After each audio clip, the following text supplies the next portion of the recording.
आता बघूया सिंदेवाही येथील बातमी। सिंदेवाही तालुक्यातील शिवणी वनपरिक्षेत्रातील कुकडहेटी उपवन क्षेत्रात येत असलेल्या पेटगाव बिटातील जंगल परिसरात शनिवार सकाळच्या सुमारास खातेरा शिवारात तेंदूपत्ता तोडण्यासाठी गेलेल्या महिलेवर वाघाने हल्ला करून ठार केल्याची घटना उघडकीस आली। मृतक महिलेचे नाव दीपा दिलीप गेडाम राहणार ब्राह्मणी माल असे आहे।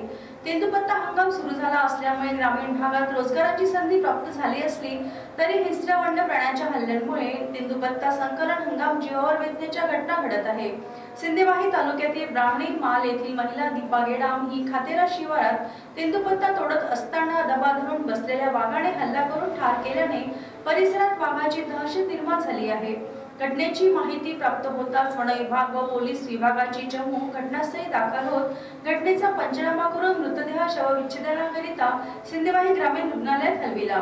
घटनेमुळे गाव परिसरात हळहळ व्यक्त करण्यात येत असून कुटुंबावर दुःखाचा डोंगर कोसळला आहे। मृतक महिलेच्या मृत्यूपश्चात पती, एक मुलगा व एक मुलगी असा आप्त परिवार आहे।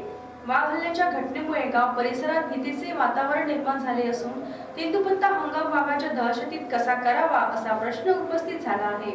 वन विभागाने वाघाचा त्वरित बंदोबस्त करण्याची मागणी होत आहे।